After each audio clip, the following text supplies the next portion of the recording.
Est-ce que vous voyez bien mon écran? Oui, très bien, Marie. C'est parfait. Super. Je vais aussi vous redire qu'on est tous ensemble ce soir dans le cadre d'un projet qui s'appelle Biodive Tour Alpes, dans lequel sont les trois parcs nationaux français alpins, la Vanoise, les Écrins et le Mercantour, et qui vise justement à essayer de mieux comprendre pour mieux concilier ces activités de loisirs avec la présence de la faune sauvage. Alors, un petit peu d'éléments de contexte. Le vol libre et la faune terrestre. De quoi est-ce qu'on parle? Là, je ne vais pas vous apprendre ce qu'est le vol libre, hein. C'est tout ce qui est survol non motorisé, dont vous êtes pratiquant. De qui parle-t-on? Alors là, c'est là où on va vraiment changer notre regard par rapport à ce qu'on vous présente, j'imagine, de manière assez régulière, avec notamment les rapaces, hein, qui sont des oiseaux de proie et qui vont utiliser les mêmes ascendances que vous, et donc lesquels vous pouvez croiser le territoire, mais aussi tout simplement des zones qu'ils vont utiliser pour pouvoir s'élever dans le ciel, leurs zones de chasse, etc., qui eux sont des prédateurs, donc qui vont avoir un comportement vraiment différent vis-à-vis du survol par rapport aux espèces auxquelles on va s'intéresser aujourd'hui, qui sont vraiment des espèces que je qualifie de proies, c'est-à-dire essentiellement les herbivores, qu'ils soient grands ou petits, hein. On va parler des ongulés de montagne, mais on va aussi ne pas oublier les marmottes, les lièvres et toute cette faune plus petite. Et les oiseaux, donc j'ai bien rappelé hors rapaces, et notamment tous les oiseaux qui vont être des nicheurs au sol et qui sont des proies privilégiées, notamment des rapaces. Et je vais vous donner quelques notions clés pendant ce diaporama. Tout ce qui va en fait avoir des impacts sur les animaux, que ce soit des impacts au niveau de leur physiologie, des impacts comportementaux. Et il y a une notion que je vais beaucoup développer, dont les termes sont assez marquants. Et voilà, j'y reviendrai plus tard, mais c'est ce qu'on appelle en écologie le paysage de la peur.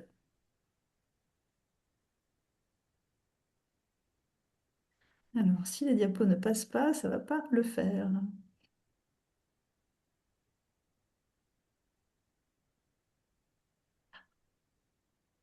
C'est tout.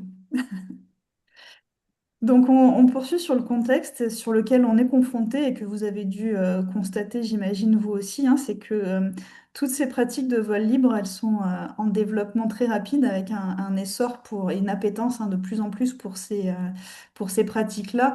Ça vaut pour le vol libre, mais ça vaut aussi pour tout un tas d'activités extérieures, le trail, le ski de randonnée, et plein d'autres choses qui se font aujourd'hui en montagne. Alors nous, on a vraiment constaté un essor qui est lié à différents facteurs, hein. À la fois la progression du matériel qui fait qu'aujourd'hui, on n'a pas besoin d'avoir le niveau d'expertise qu'il fallait, il fut un temps, pour pratiquer ces loisirs. On a aussi l'accessibilité qui s'est grandement améliorée, hein. Je discutais avec des gens qui pratiquaient le ski de rando il y a 50 ans, et ils m'expliquaient les bambées que c'était pour pouvoir accéder au bas des courses. Bon, aujourd'hui, c'est quand même plus simple. Et puis, on a les réseaux sociaux et le partage de l'information, qui fait que on sait quand les conditions sont favorables de manière très facile. On peut partager des balades, des randonnées, qu'elles soient pédestres, aériennes, à ski. Et donc tout ça fait que dans nos milieux naturels sensibles, et notamment en montagne, dans les espaces protégés, on a vraiment ces activités qui vont se multiplier et s'empiler. La pratique individuelle, hein, j'y reviendrai plusieurs fois, un pratiquant ne va pas avoir un impact colossal. Par contre, quand on cumule toutes ces pratiques, ben forcément, ça induit vraiment un stress sur la biodiversité et sur certaines espèces en particulier, et qui peut être vraiment notable. Donc, ces pratiques-là peuvent entrer en conflit avec la biodiversité. Et dans les caractéristiques que j'ai notées par rapport à votre pratique, c'est le fait que ce soit quelque chose de silencieux. Donc, c'est plutôt positif parce que on va pas avoir ce dérangement sonore.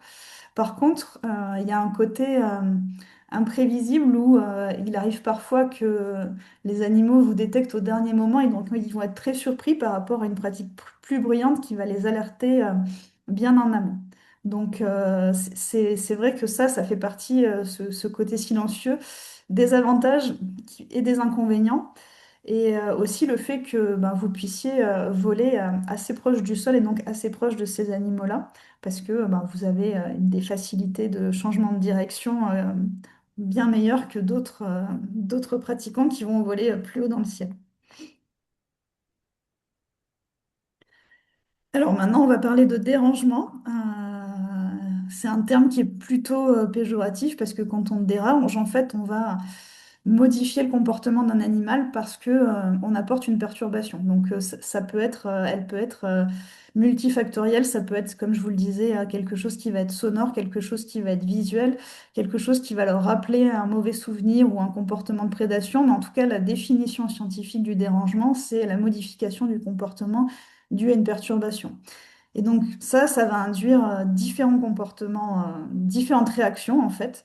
Là, je vous en ai illustré deux, mais elles peuvent être bien plus variées. Donc on va avoir vraiment ce qui est plus visible, hein, c'est le dérangement direct qui va induire une fuite. Donc ça, c'est quelque chose qu'on voit assez souvent. Le démarrage en fait soit d'individus isolés, soit parfois de hardes entières. Là, on a aussi l'effet troupeau hein, qui va beaucoup jouer avec un individu qui va être vigilant et qui va alerter ses congénères et donc ça va entraîner toute une fuite de la harde. Et puis après, on va avoir des dérangements qui vont être moins directs, avec une augmentation du stress, j'y reviendrai un petit peu plus tard, une modification de l'utilisation de l'habitat, et parfois sans que les animaux bougent, on va avoir surtout une augmentation de la vigilance. Là encore, j'y reviendrai plus tard, mais là, on a une poule de tétralyre qui, en fait, on voit elle a le cou très dressé et donc elle est aux aguets. Donc elle guette quelque chose. Et même si ça peut paraître anodin, en fait, il y a des modifications physiologiques qui vont être induites par cette modification de comportement et donc cette augmentation de la vigilance.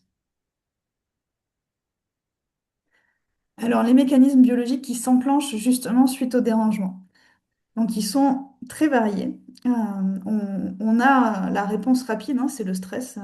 On le connaît tous malheureusement, hein, pas le stress chronique, mais le coup de stress qu'on peut avoir parce que on est en retard, on a oublié ses clés, il nous tombe quelque chose dessus qui n'était pas prévu.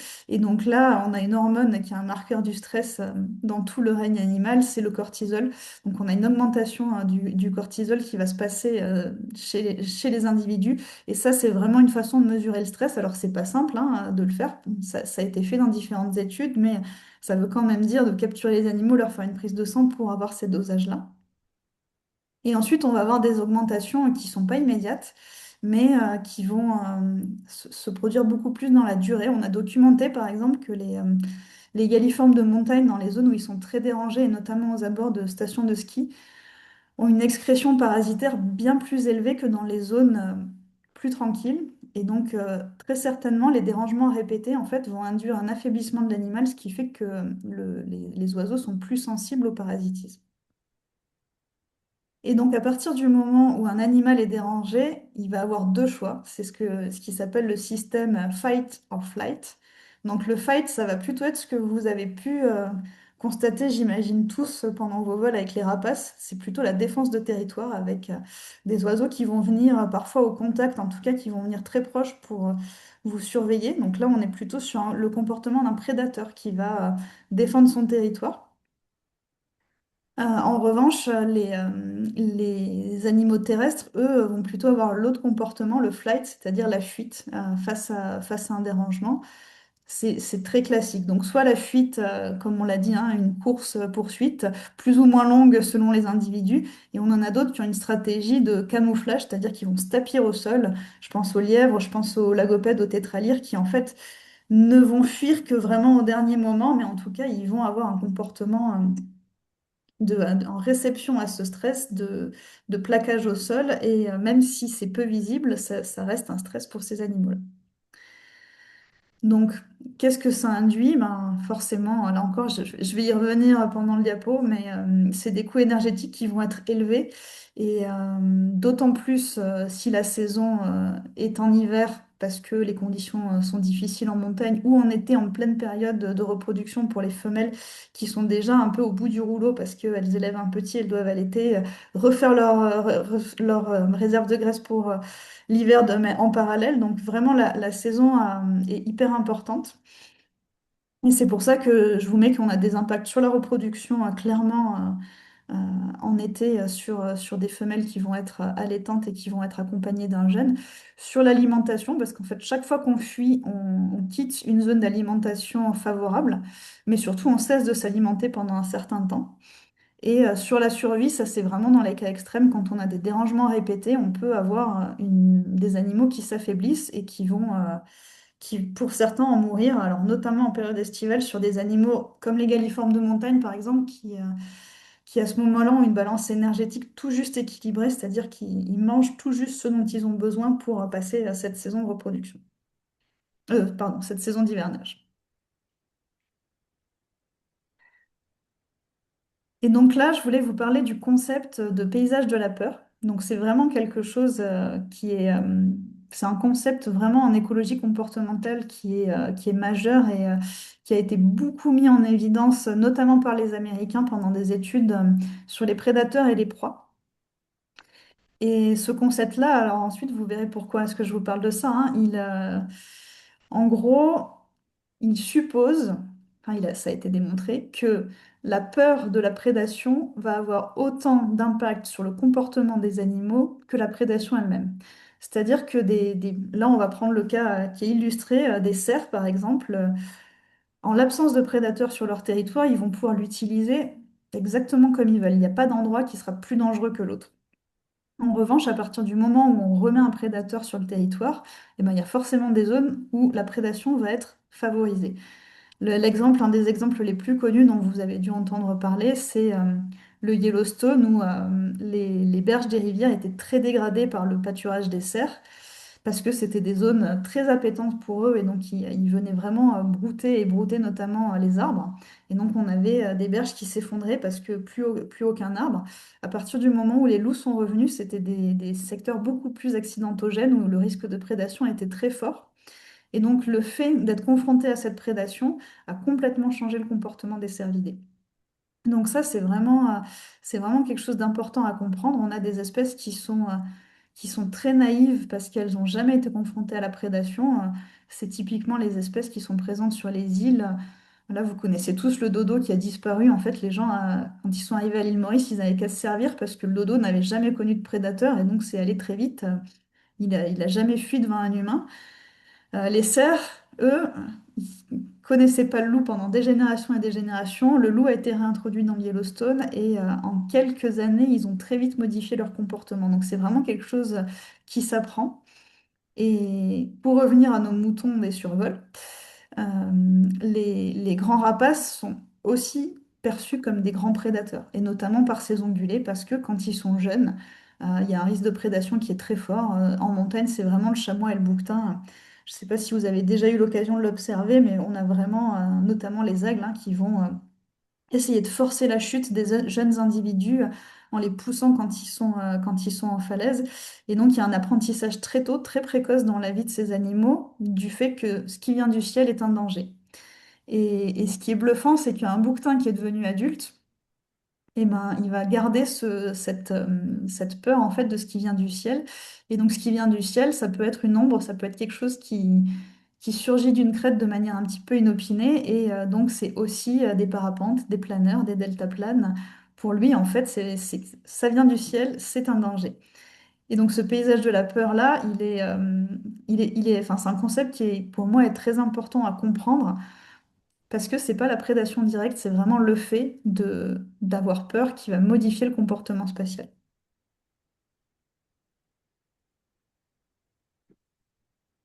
Donc, les animaux, c'est un peu ce que je vous expliquais, hein, ils vont modifier plein de choses, leur utilisation de l'espace, les horaires d'activité.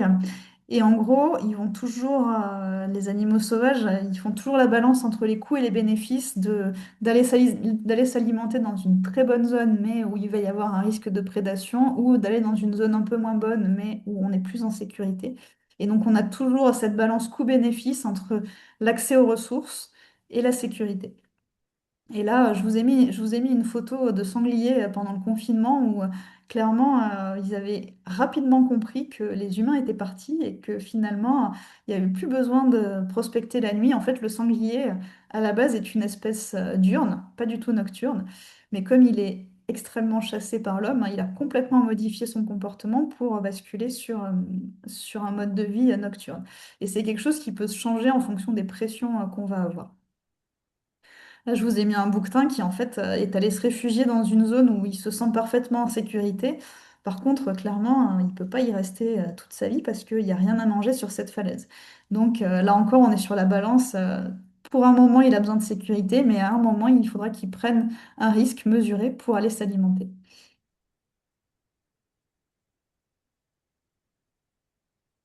Et donc, ce que je vous disais, c'est que le vol libre, en tant que silhouette dans le ciel et notamment l'ombre que vous pouvez faire au sol, c'est vraiment perçu par les animaux comme un prédateur aérien. Je pense que vous avez tous vécu des moments où vous voyez les animaux filer. Enfin, moi, j'ai déjà fait des observations, notamment avec des planeurs qui survolent des bouquetins. Et c'est vrai que tout le monde part à la cavalcade et va se réfugier dans une barre rocheuse parce que voilà, c'est vraiment assimilé à une silhouette, à un mouvement de rapace. Et donc, on a un comportement de fuite qui est souvent très fort sur ces ongulés. Et sur des espèces comme le lièvre, on va plutôt être sur des espèces qui vont se tapir au sol en attendant que ça passe. Et il y a aussi le fait que ça vienne par le dessus. Ça, c'est clairement documenté chez les ongulés. À partir du moment où c'est quelque chose qui vient au-dessus d'eux, que ce soit dans le ciel, voire même au sol, c'est vraiment, ils se sentent beaucoup plus en danger. C'est probablement le risque de chute qui les inquiète s'ils doivent partir à la descente, alors qu'à la montée, on y arrive toujours un petit peu mieux. Et donc ce paysage de la peur et cette prédation aérienne, elle peut carrément entraîner l'abandon de certaines zones qui sont parfois très favorables. Les femelles bouquetins, elles ont vraiment une balance coût-bénéfice sur les zones où elles vont mettre bas parce qu'elles ont besoin de zones escarpées où elles sont en sécurité des prédateurs terrestres. Mais il faut que ce soit des zones qui ne soient pas trop escarpées non plus parce qu'on a ce risque de prédation aérien qui est très fort. Avec des cabris qui sont certes agiles, mais sur les premiers jours de vie, ils sont très très vulnérables parce que même s'ils sont agiles, ils le sont moins que les adultes. Donc ce que je vous disais tout à l'heure, c'est les effets qu'on va pouvoir observer et qui sont bien documentés dans les différentes études. Sur les ongulés, c'est vraiment l'augmentation de la vigilance, les relevés de tête pendant qu'ils sont en train de brouter. Ça, c'est des choses qu'on a documentées dans le Mercantour avec le retour du loup. On a observé les différents ongulés, notamment les chamois et les mouflons, et on voit vraiment que sur les zones où le loup n'était pas encore arrivé sur notre territoire, donc je vous parle de ça il y a une trentaine d'années, on avait des animaux qui étaient très calmes, qui formaient des grosses hardes assez conséquentes. Et sur les zones où le loup était déjà là, en fait, on avait toujours des vigies, des animaux qui relevaient la tête très régulièrement pour essayer de détecter la présence d'un prédateur. Et ensuite, bien sûr, on a des fuites vers des zones moins favorables parce que la meilleure façon pour une proie d'échapper à son prédateur, ça reste quand même de s'enfuir, en tout cas dans le cadre des grands ongulés. Sur les petits mammifères comme les marmottes ou les lièvres, on va avoir aussi cette augmentation de la vigilance. Mais on a moins de comportements de fuite parce que c'est des animaux qui sont moins mobiles, ils ont des terriers, ils ont des territoires qui sont plus petits. Donc on va souvent avoir un retour au terrier. Et c'est des choses qui peuvent se répéter. Voilà, s'il y a des survols qui sont sans cesse sur une colonie de marmottes, en fait, le temps d'alimentation va être très réduit. Et donc, on va avoir des réserves de graisse qui seront moins bien constituées pour l'hiver. Et sur les oiseaux, notamment les galliformes, et notamment ceux qui sont en milieu ouvert, là je vous ai mis une photo de la gopette parce que le tétralyre, comme il niche en forêt, les impacts vont être moins forts sur cette espèce-là, sur la nidification. Par contre, le lagopède qui est en zone complètement ouverte et qui est une des proies privilégiées de l'aigle royal, bah lui, c'est sûr que c'est un oiseau qui peut abandonner son nid si vraiment le stress est trop fort et les survols sont répétés. Et dans tous les cas, pour tous, on va avoir une augmentation des dépenses énergétiques liées au niveau de stress. Et donc les effets qui vont être indirects, j'en ai un petit peu parlé aussi pendant la présentation, là, c'est plus des effets sur l'habitat en fait, ça va être une fragmentation fonctionnelle de l'habitat, c'est-à-dire que en gros, il y a certaines zones qui sont sur le papier très favorables à ces espèces-là, mais qui vont être délaissées parce que considérées comme trop dangereuses. Et donc le déplacement vers ces zones refuges, ce qui fait qu'on va accentuer la pression sur les ressources de ces zones-là, et on peut atteindre parfois une surconsommation sur ces zones. et entraîner des déséquilibres écologiques. Et puis ensuite, on a les changements de comportement. Ça intervient sur un temps un petit peu plus long, mais c'est variable selon les espèces, hein. C'est typiquement l'exemple des sangliers qui vont changer leur mode de recherche de nourriture et passer de la nuit au jour en fonction des pressions qu'ils peuvent subir. Donc, ce que nous disent les études scientifiques, on a des données dans les Alpes. Je vous ai mis à la fin du PowerPoint, pour ceux que ça intéresse, quelques articles de Biblio qui parlent de tout ce que je vous dis, et notamment des stimuli et des survols aériens. Aujourd'hui, on a, de mon point de vue, trop peu d'études. Il faudrait qu'on puisse mieux documenter tout ça. Mais on a quand même des choses qui sortent des différentes études qui ont pu être menées dans les Alpes ou ailleurs dans le monde en zone de montagne, avec systématiquement une distance de fuite qui est augmentée avec des stimuli aériens par rapport à des stimuli terrestres et une augmentation du stress physiologique.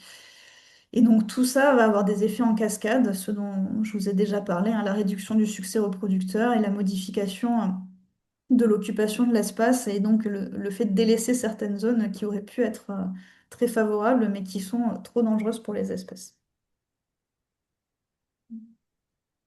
Et donc dans les facteurs qui vont être aggravants, c'est pareil, hein, j'en ai un petit peu parlé préalablement, on va avoir la fréquence de survol.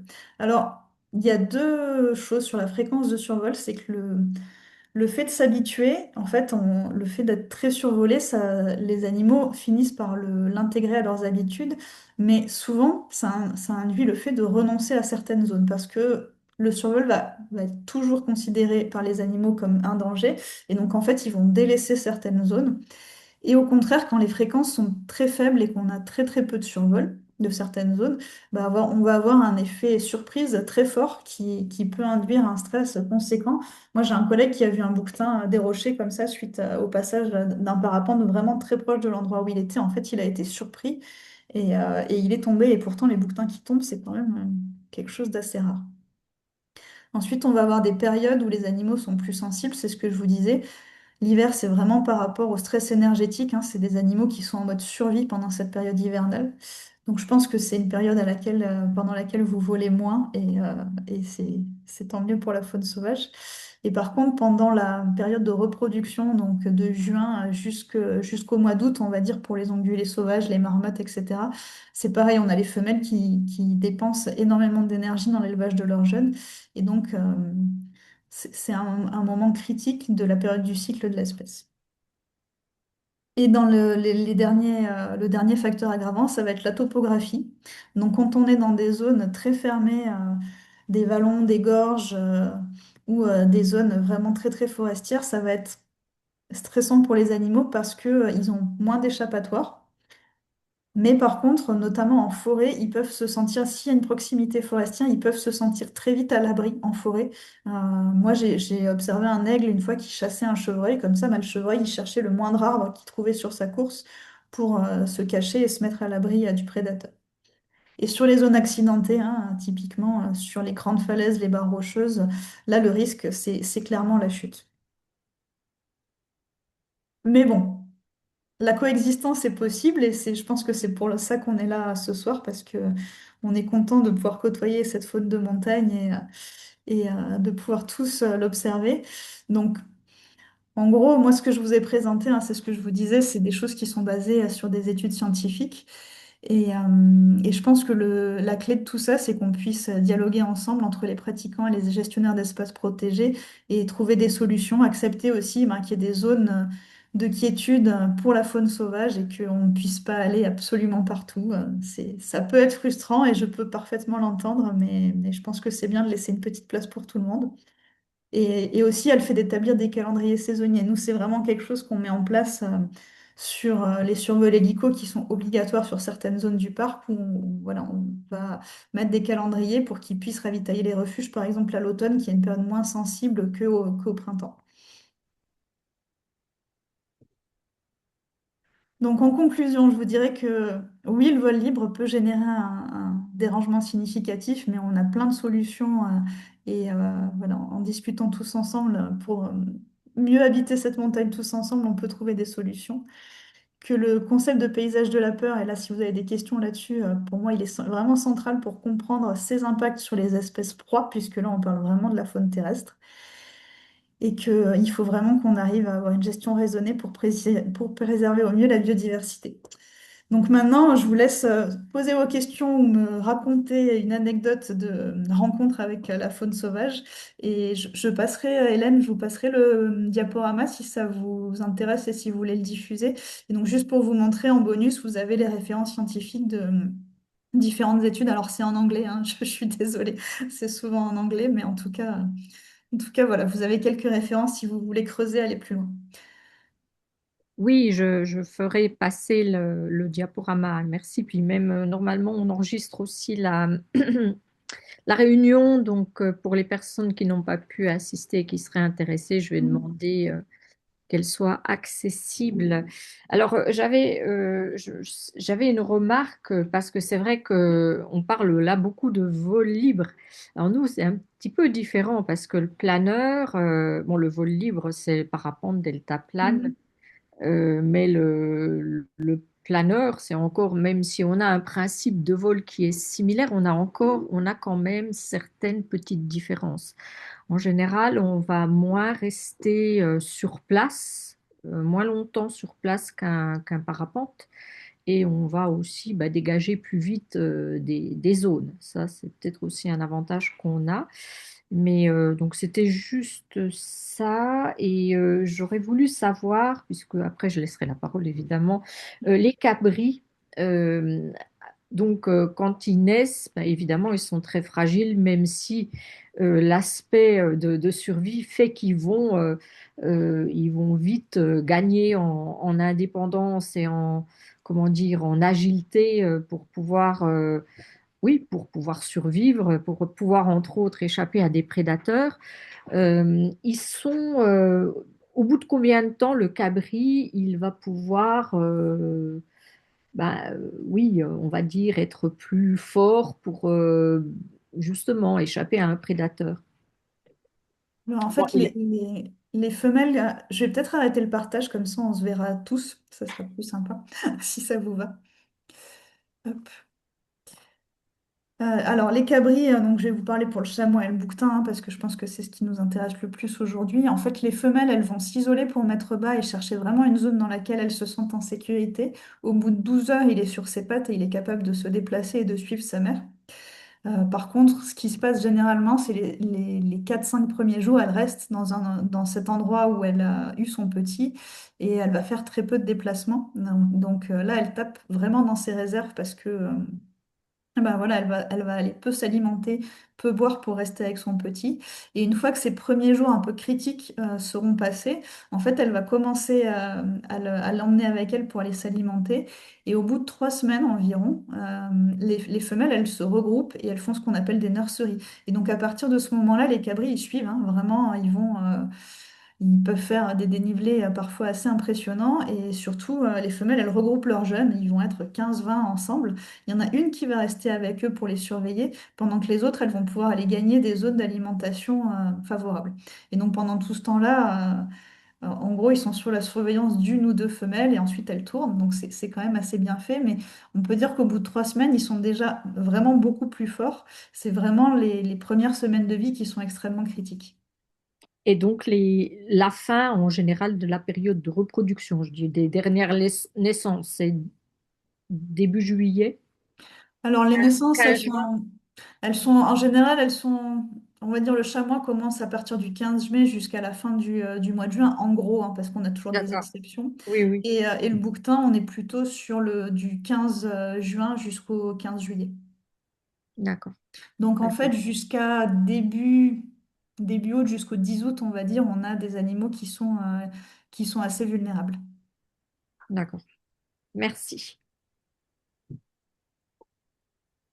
Bon, est-ce que vous avez des questions? Je vois pas de main levée. Non, si. Ah ben, Monsieur Et en toi. Mogino, je croyais, moi, je cherchais sur, je cherchais sur l'écran, mais bon, vas-y, Francis. Mais Alors, bonjour. Je ne sais pas quelle est votre application avec les gardiens des parcs ou les choses comme ça.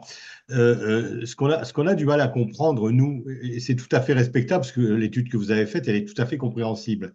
Ce qu'on a du mal à comprendre, c'est que vous parlez d'habitude ou de zones préférentielles, etc. Nous, par exemple, concernant la Vanoise, nous, tout ce qu'on demande, c'est de passer sur une ligne de crête qui nous permet d'aller dans le nord des Alpes. Et ça, c'est alors, refusé parce qu'il n'y a pas d'autre solution. Et si, en admettant qu'on dérange ces animaux qui sont sur les crêtes au nord de la vallée, enfin, au sud de la Vanoise, je veux dire, les animaux, s'ils sont vraiment dérangés, ils vont aller un tout petit peu plus loin parce que la Vanoise, c'est énorme. Il y a énormément de place. Pourquoi on ne peut pas imaginer qu'il y a partage et qu'il n'y a pas une prédation complète de cet espace, en fait. Voilà. Bah, C'est c'est un peu ce que je vous expliquais tout à l'heure, c'est que vous allez grignoter une petite partie de leur territoire, ensuite on va avoir une autre pratique qui va en grignoter une autre petite partie, etc., etc. Et c'est quelque chose qu'on nous dit souvent, on nous dit, mais les animaux iront un petit peu plus loin, ils se déplaceront un petit peu. Mais il faut s'imaginer la même chose pour nous, en fait. Si on nous disait, bon, bah, ta maison, finalement, elle est un endroit qui me gêne un petit peu, si on la bougeait d'1 kilomètre, ça changerait pas grand-chose.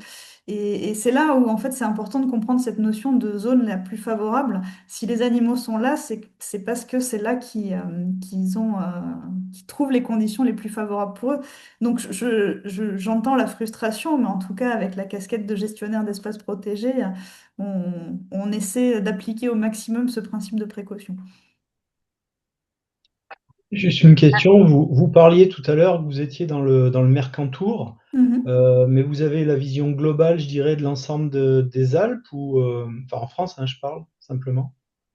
Bah, écoutez, moi je travaille au parc du Mercantour. Après, j'ai des Ok, liens très d'accord. étroits avec mes collègues des Écrins et de la Vanoise, Hmm. notamment parce qu'on essaie aussi d'avoir une cohérence hein, dans les pratiques. Et c'est surtout que ce genre d'études, finalement, les animaux, on partage les mêmes espèces, donc ils partagent aussi le même type de comportement face à des dangers. Mhm, d'accord. Parce qu'en fait, nous, on a un retour d'expérience, et alors bon, dans le chat, là, il y a des gens qui ont marqué deux, trois informations, dont une qui est de ma part, hein. Je disais, au Perron des Encombres, par exemple, typiquement, il y a un groupe de bouquetins qui est vraiment très important, hein. C'est peut-être même quelques centaines d'individus. Et c'est vrai que très souvent, on passe là en plein heure, même des fois à moins de 100 mètres de la crête, et ils restent placides, hein. Bon, il y en a qui nous regardent, mais on n'a pas de sentiment, par rapport à ce que vous nous avez montré qui était très Mhm. intéressant, on n'a pas de sentiment de déranger à proprement parler, quoi. Mhm. Voilà. Il n'y a pas de fuite, il n'y a pas de. Alors, est-ce que c'est le fait que le bouquetin, c'est un animal qui est quand même fort et qui a relativement peu de prédation aérienne? J'entends bien qu'un aigle ne va pas aller attaquer un bouquetin qui pèse plus lourd que moi, mais voilà, ou est-ce que c'est autre chose, quoi? C'est peut-être, si vous dites que vous y passez très souvent, c'est peut-être ce que je vous disais, ce Ouais. phénomène d'habituation où finalement ils ont fini par comprendre que vous ne représentez pas un danger pour eux. Ouais. Après, et du coup, ça vaut pour les bouquetins, mais peut-être que ce qu'il y a autour des bouquetins n'est plus là aussi pour ces raisons-là. Mais en tout cas, je trouve que l'exemple du bouquetin, on a tous randonné en montagne, on a tous croisé des bouquetins et on voit aussi à quel point ils sont peu farouches vis-à-vis de l'humain. Ça, c'est clairement un apprentissage de l'espèce parce que c'est une espèce qui est protégée depuis 100 ans et donc le fait qu'il soit plus chassé, en fait, il a changé son comportement vis-à-vis de l'homme. Mhm. Ouais. Est-ce que vous avez des études qui montrent, je dirais, une zone, une distance minimale à respecter? Parce qu'effectivement, bon, on parlait de la Vanoise tout à l'heure avec une interdiction de survol à plus de 1000 mètres, Mm. enfin à 1000 mètres, pardon. Est-ce qu'il y a des choses qui ont montré que, je ne sais pas moi, à 200, 300, 500 mètres, il y a des évolutions complètement différentes de la contrainte? Est-ce que vous avez des éléments factuels là-dessus? Alors en fait, ça va dépendre énormément des espèces. Si on parle des ongulés, ce qui va être le plus important, c'est pas forcément la distance sol air, c'est plus le fait qu'ils puissent vous voir arriver de loin. Ce qui va être très très très stressant pour les animaux, c'est la surprise, l'effet surprise. Moi, j'ai vraiment constaté une fois un planeur qui a débarqué vraiment d'une crête et là, les bouquetins ont démarré au quart de tour parce qu'ils l'ont pas entendu arriver, ils l'ont pas vu arriver. Et, Mhm. et vous disiez qu'ils vous surveillent, en fait, vous voyez qu'ils vous regardent un peu quand vous les survolez. En fait, enfin, c'est assez bluffant hein, quand on fait un peu d'éthologie et qu'on se pose et qu'on les regarde. Ils sont quand même super vigilants malgré leur côté très placide. Ils regardent assez souvent en l'air et en fait, quand ils vous voient arriver de loin, je pense qu'ils analysent aussi le risque et la menace. Donc, à mon avis, il y a plus ce côté appréhension, en fait, le fait de voir de loin plutôt Mhm. qu'une distance sol-air. Mais cette distance-là, elle a été mise comme ça aussi pour d'autres enjeux, et notamment les enjeux rapaces. Et en fait, c'est trop compliqué d'avoir des survols à 300 mètres à certains endroits, des survols à 1000 mètres à d'autres endroits. Donc Mhm. c'est comme ça qu'on a construit les choses. C'est le plus difficile, c'est que on n'a pas qu'une seule espèce qui peut être impactée, donc on essaie de ménager un peu tout ça pour tout le monde. Merci. Marie, si je peux me permettre, merci pour votre exposé. Je vous appelle Marie, excusez-moi. Allez-y, je vous Euh, appellerai Jean-Pierre. Bien sûr, ouais, ouais, sans problème. Ce que je comprends, c'est que à travers votre exposé, c'est que en fait, je dirais les animaux, cette faune, elle recherche un compromis qui est à la fois, je dirais, se nourrir, se reproduire, et puis la sécurité vis-à-vis des prédateurs. Mm, exactement. Euh, D'où ce qui fait que ça, parce qu'une fois, ben, je suis pareil, je pratique le planeur, mais je pratique aussi beaucoup la randonnée en montagne. Et une fois en discutant avec un gardien de parc dans les écrins, il nous expliquait que grosso modo, au-dessus de 2800 mètres, il y a plus de faune. Ça vous confirmez ça qu'effectivement, enfin, du fait de ce compromis qui est nécessaire, quoi, qui est la vie, hein, se nourrir, se protéger. Euh, je dirais, bah, en fait, je dirais, la faune qui nous intéresse, elle est dans une bande qui va à la limite de très très bas, parce que c'est vrai que moi, j'ai l'occasion de rencontrer tous les marmottes, les bouquetins, on les voit très bas, alors qu'effectivement, dès qu'on est un peu plus haut, on va plutôt voir les prédateurs et les chamois, mais et puis passer une certaine altitude, on ne voit plus personne, quoi. Mais de toute façon, à partir du moment où vous n'avez plus que des cailloux et des glaciers, c'est sûr que au-delà d'une certaine altitude, oui, il n'y a plus de faune, ça c'est Ouais, clair. ouais. Mm. Alors, il peut y avoir un bouquetin qui est allé se mettre au frais pendant 3 jours parce qu'il faisait vraiment très chaud au-dessus de 2800 mètres d'altitude, mais globalement, par rapport à la balance dont je vous parlais, c'est clair que à ces altitudes-là, on ne peut plus parler de coût-bénéfice. C'est vraiment, je vais passer un peu de temps au frais éventuellement, mais en tout cas, je ne pourrais pas y vivre puisque je ne pourrais pas m'alimenter. D'accord, oui, donc vous confirmez que oui, ouais, c'est vrai que passer une certaine altitude, bah oui, il y a plus d'herbe, il y a que des cailloux, et donc effectivement, la faune n'est plus présente, quoi. La grande faune. Après, la La petite grande faune, faune. elle est Oui, absolument partout, même à des oui. endroits insoupçonnés. Mais a priori, vous dérangez pas les colamboles. Ça, il n'y a pas d'études scientifiques là-dessus, mais je pense qu'on peut le dire sans trop se tromper. Je me permets de rebondir sur la question, sur Valentin Bouvin, je me permets de rebondir sur la question de Jean-Pierre, sur la recherche de sel qui peut parfois être à différentes altitudes que les ressources, comment dire, nutritives. Est-ce que ça aussi c'est confirmé sur des altitudes assez basses ou c'est également, ils vont chercher parfois plus haut pour justement récupérer ces ressources-là? En fait, il y a vraiment une période où ils vont rechercher du sel de manière très active et ça peut être assez bas dans les vallons. Nous, quand on a eu des bouquetins équipés de GPS, on les a vus à des endroits qu'on ne soupçonnait pas. En fait, notamment, on avait tous nos animaux équipés qui se dirigeaient en forêt dans un petit vallon à 1200 mètres d'altitude. Et en fait, en allant sur place, on s'est rendu compte que voilà, il y avait du sel à cet endroit-là, sur une petite barre rocheuse forestière. Donc, ils connaissent très bien ces zones-là.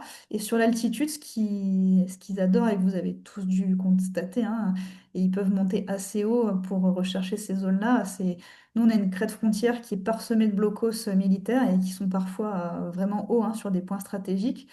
Et clairement, là où il y a du béton, il y a du salpêtre à un moment. Et donc, c'est vraiment des zones que vont fréquenter énormément les bouquetins. Ouais.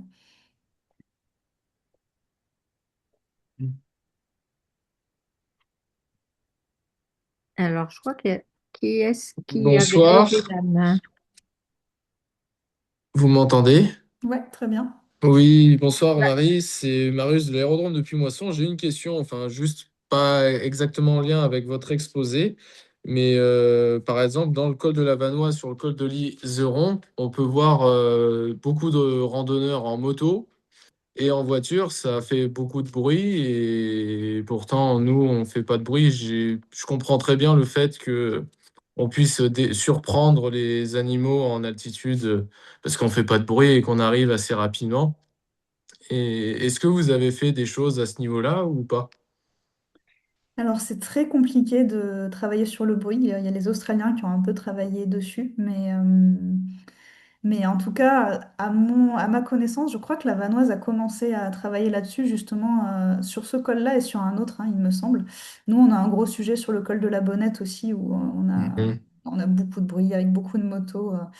La difficulté qu'on a, c'est que sur les routes départementales ou nationales, on n'a pas la main sur la réglementation, même si on est en zone cœur de parc. Ok. Donc, nous, on aimerait bien une limitation de la vitesse au moins. Mais ce qui est sûr, c'est que le bruit a un impact. Après, c'est difficile. Ce qui est toujours très difficile à mesurer, c'est de savoir quel va être l'impact direct de quelque chose comme le bruit sonore par rapport à d'autres Mhm. cofacteurs environnementaux qui vont être la météo, les températures, etc.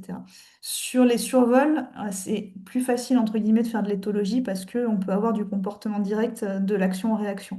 Sur le bruit, c'est souvent quelque chose qui est beaucoup plus diffus. Et les Australiens ont montré un truc assez rigolo, hein, je vous le livre comme ça. C'est que, en fait, dès l'œuf, les oiseaux, dès le moment où ils sont poussins dans l'œuf, avant même leur naissance, ils peuvent être impactés par des environnements sonores. On a les oiseaux des villes qui naissent dans des œufs, donc dans un environnement urbain, qui vont avoir tendance à chanter beaucoup plus fort que ceux qui sont en milieu Mhm. naturel. Ok. Ouais. Et je crois que les citadins crient plus que les ruraux. Non, je sais pas, c'est C'est une blague. vrai, si. Non, mais il y a eu d'autres études dont j'avais entendu parler, effectivement, sur les oiseaux dans les villes, hein. Ils expliquaient qu'ils chantaient plus fort pour pouvoir communiquer, j'imagine, entre eux, Pour quoi. pouvoir couvrir les bruits parasites de la ville, ouais. Bonjour, Bonjour. vous avez beaucoup cité les marmottes. Oui. Je doute fort que les planeurs puissent effrayer les marmottes. J'aimerais bien que ce soit confirmé par des études scientifiques, parce que chez moi, les marmottes me mangent dans la main. Et quand je vais au col de la Bonnette, à l'ouverture du col vers avril-mai, elles sont toutes sur la route à prendre le soleil, et il faut s'arrêter et les prendre et les déplacer. Donc, je vois mal un planeur pour effrayer les marmottes. Bah écoutez, le prédateur principal de la marmotte, ça reste l'aigle royal, donc elles sont quand Oui. même très vigilantes de tout ce qui vient du ciel. Après, je vais quand même vous donner le message qu'on doit faire passer, hein, c'est il faut pas nourrir les marmottes, c'est pas bon pour elles, même si elles sont sur vos pieds Non, et je les qu'elles... nourris. Je les nourris avec des fleurs de pissenlit. Elles adorent les fleurs de pissenlit. Ah bon, si c'est des fleurs de pissenlit, ça va. Encore une Absolument. chance que c'était pas de lait d'Elvès, hein, parce qu'alors là, c'était... Non.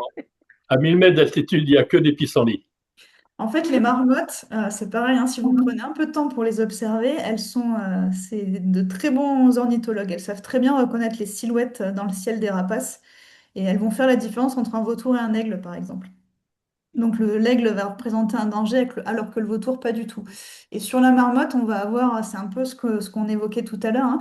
Si elles vous voient arriver de loin, elles vont vous identifier comme un planeur ou comme un objet non intéressant et non dangereux, et donc elles vont pas avoir peur. Par contre, si vous avez l'effet surprise avec une ombre qui passe au-dessus d'elles, elles vont quand même être effrayées. Alors sur le col de la Venette, ça fonctionne pas, mais si, en tout cas, si vous passez une crête de manière assez surprenante pour elles, ça va quand même créer un dérangement.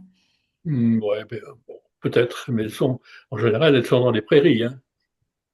Le col de la Bolette, il n'y a que des cailloux, sauf pour se chauffer. Bon, très bien. Merci pour votre exposé, c'est très intéressant. J'ai noté que les chamois, euh, après la mise à bas, travaillent comme les condors. J'ai travaillé pendant 15 ans sur le condor Mhm. en Argentine, hein, et c'est exactement la même chose.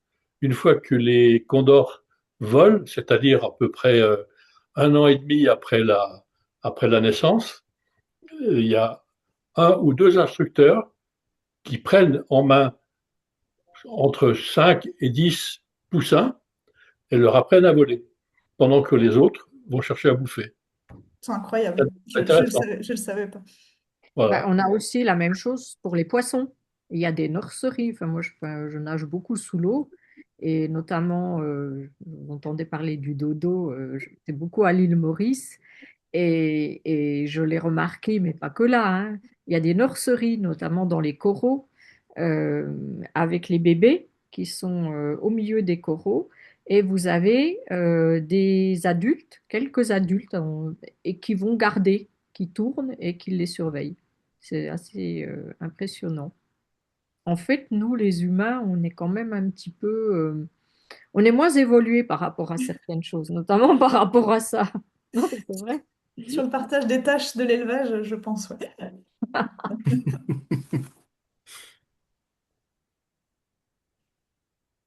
D'autres questions? On a encore quelques minutes, encore 9 minutes. C'est à nouveau Jean-Pierre, là.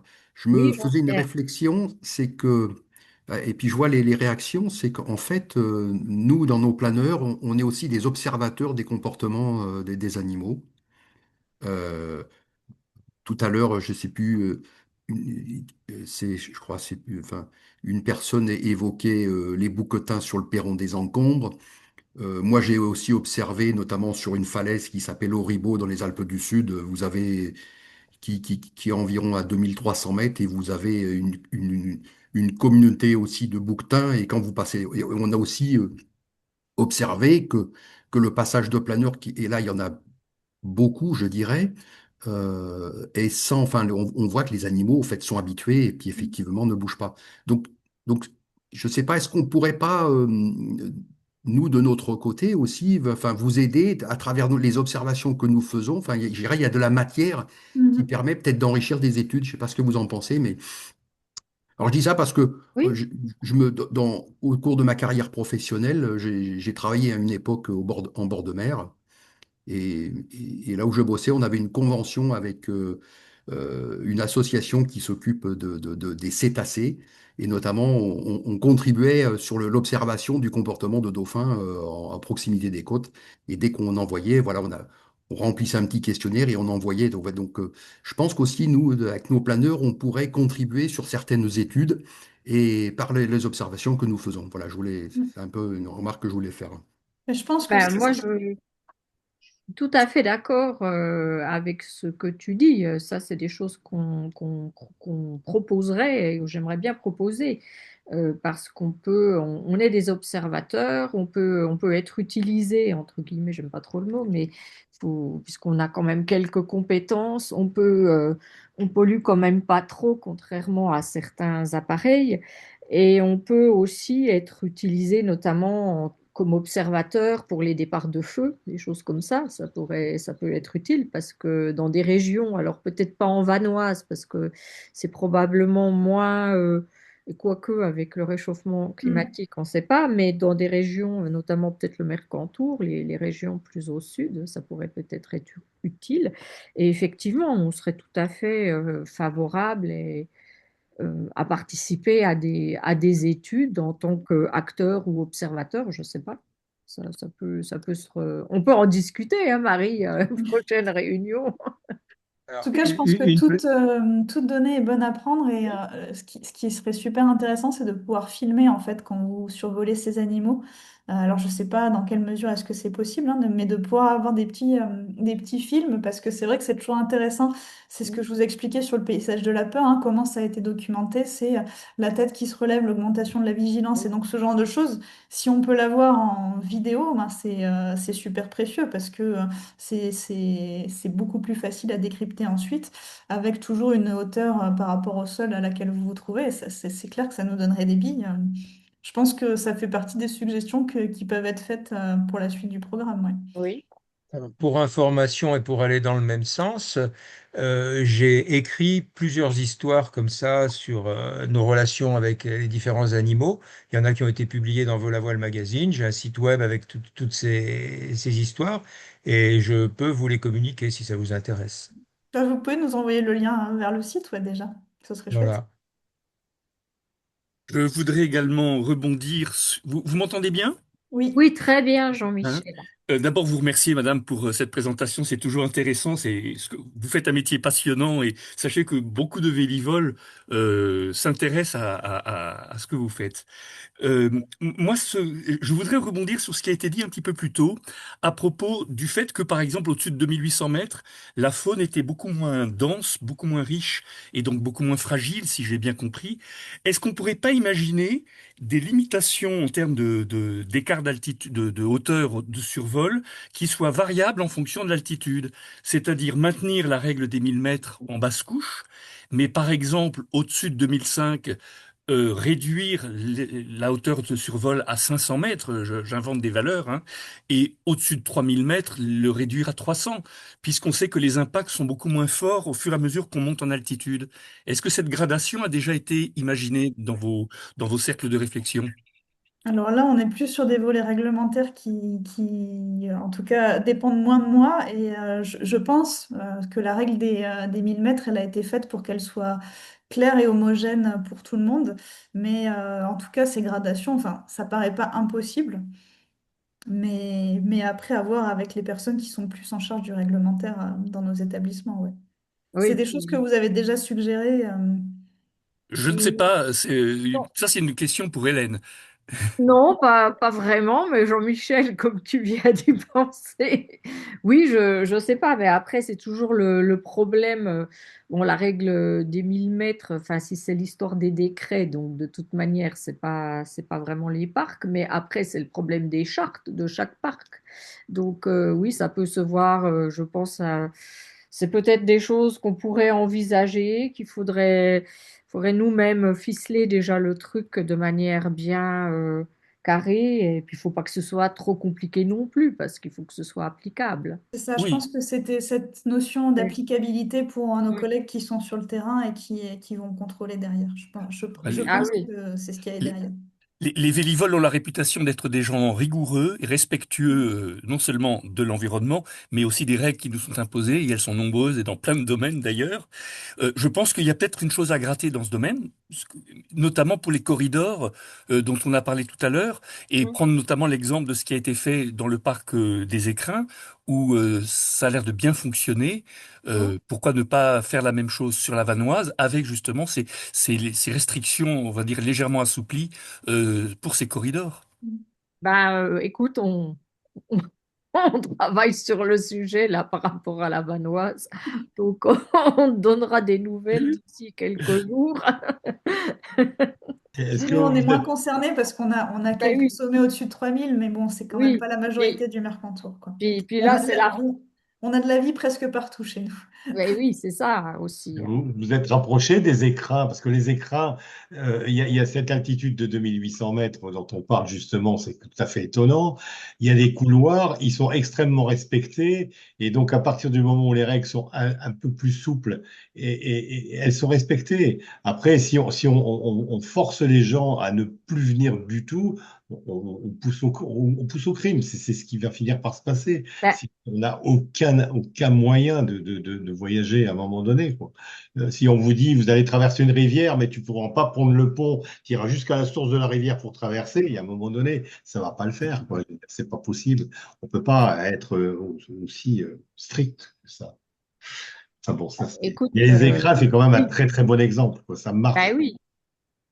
Donc, oui, alors Marie, Francis, elle, elle est là pour parler de la faune terrestre, hein. Mais non, Donc, non, mais c'est pour les conséquences. Visiblement, les oui, écrans, ils oui, sont oui. très contents et nous, on est très contents aussi. Ça, Ben ça oui, a mais marché. Ça on va marche. justement essayer de faire en sorte que le Parce que le reste. principe de précaution, ça peut aller très très loin, quoi. Je veux dire, il n'y a pas de limite à ce moment-là. On a Après, peur c'est de ce que tout. disait Hélène, c'est que chaque parc a des décrets et des chartes qui sont différents et donc il faut que ce soit compatible avec nos réglementations.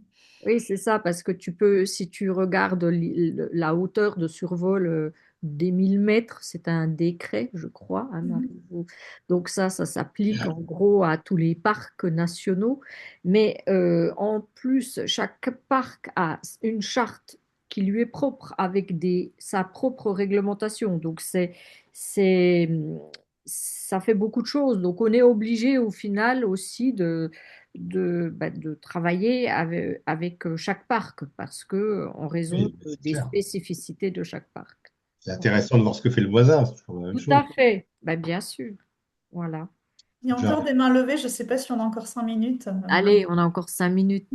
Je vois pas où est la main levée. J'ai Ludovic et Benoît. Ah, c'est Ludovic et Benoît. Allez-y. C'est les deux dernières questions. Ton micro, Ludovic.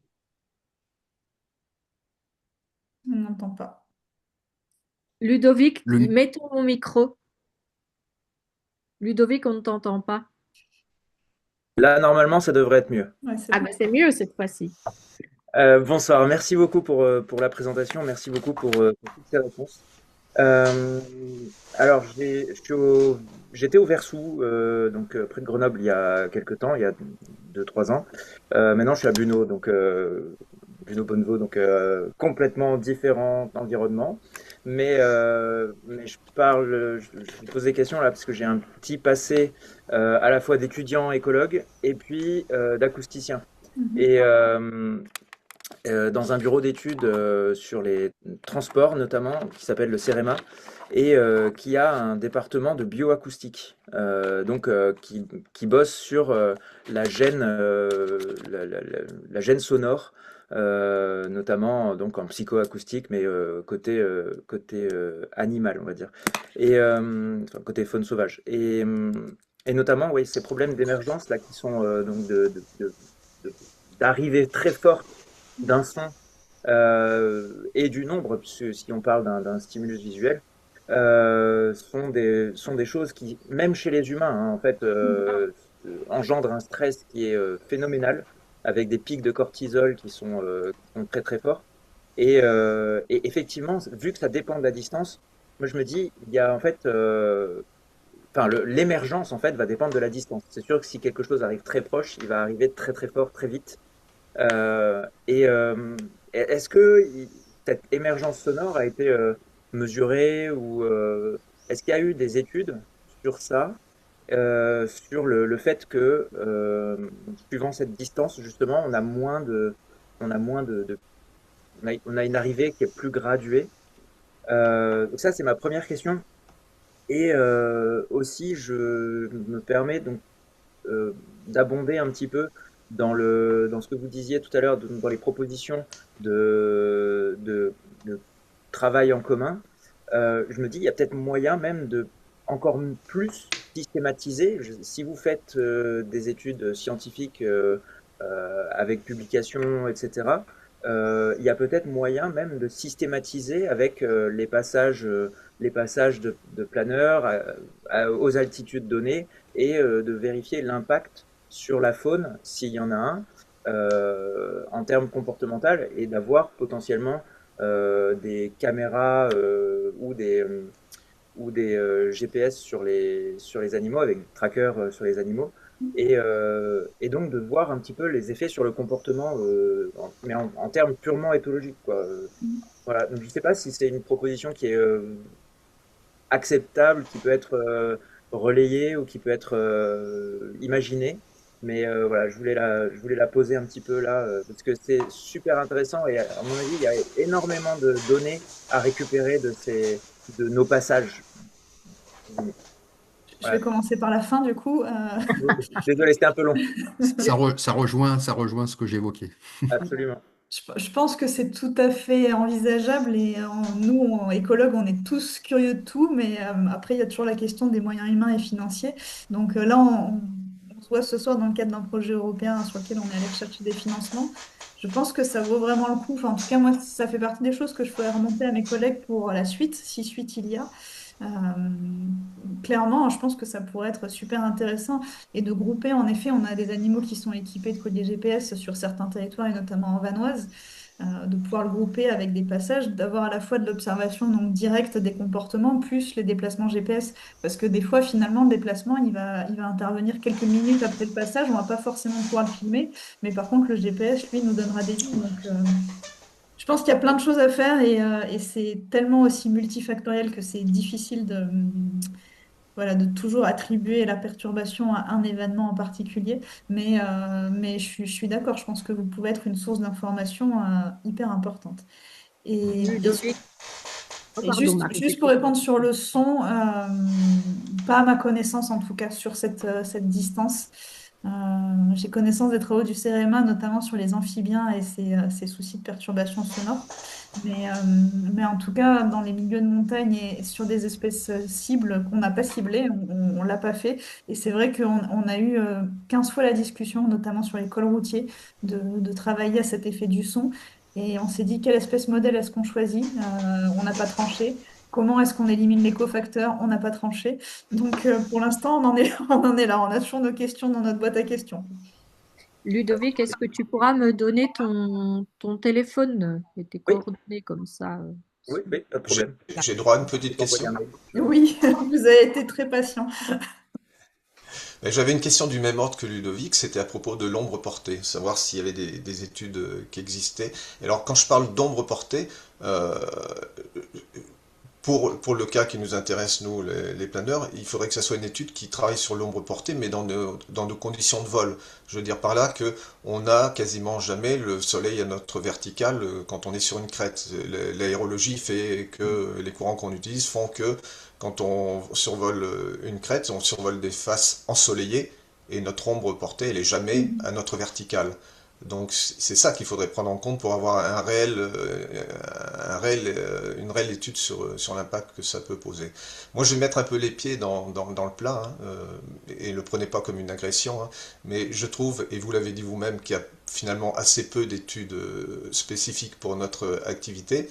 Et moi, je suis un peu effaré par la disproportion des contraintes qui nous sont imposées par rapport aux faibles études d'impact. Alors c'est sûr, quand vous dites par exemple qu'un survol de 1000 mètres c'est clair pour tout le monde, on pourrait dire aussi 5000 mètres, ça serait encore plus clair, mais c'est totalement disproportionné par rapport à notre activité. Donc moi, autant j'admettrais les contraintes si elles étaient étayées scientifiquement, autant j'ai beaucoup de mal à les admettre quand il s'agit juste de quelques observations qui sont forcément anecdotiques.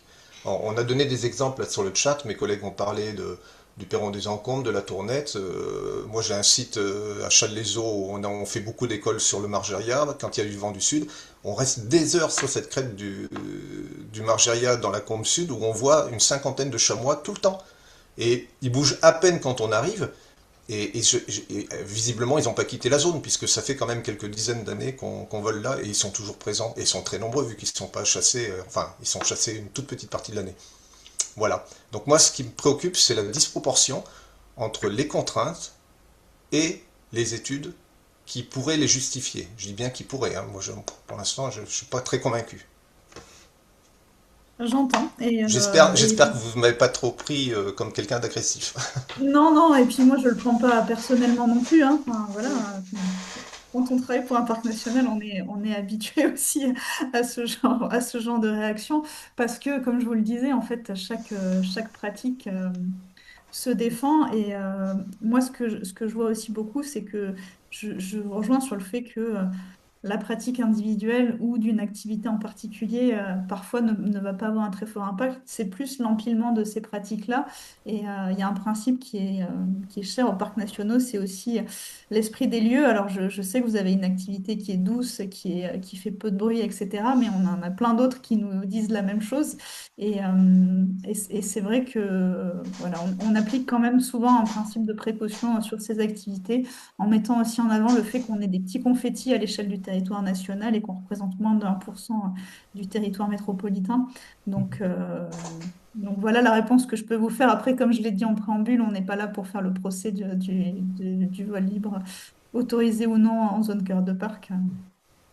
Donc, après, bon, bah, ce qui serait intéressant, bon, ben, peut-être le mot de la fin, de voir si nous, bah, comme on l'a évoqué tout à l'heure, si on peut apporter une contribution et si on peut, alors je sais qu'il y a toujours le nerf de la guerre, le problème de financer des études, mais peut-être aussi qu'on peut trouver, et on ne sait pas, ça peut peut-être intéresser certains étudiants ou que sais-je, On peut peut-être aussi chercher un petit peu, pas forcément uniquement sur notre territoire, enfin quand je dis territoire, Mhm. sur le territoire français, peut-être voir aussi si on pourrait trouver, je sais pas, des aides financières si besoin, un peu à l'étranger, ou si on peut trouver, oui, des étudiants intéressés par ce genre de sujet.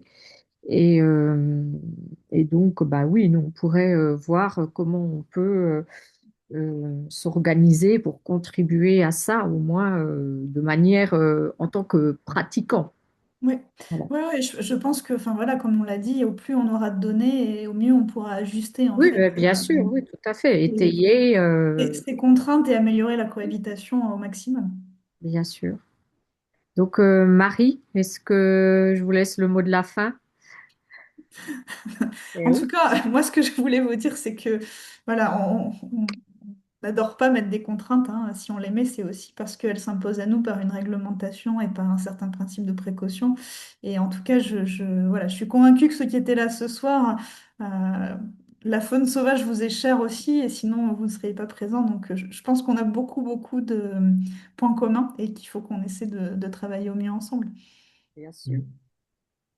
Bien sûr, donc, eh bien, écoutez, alors merci à toutes et à tous hein, d'avoir participé à cette visioconférence. Je verrai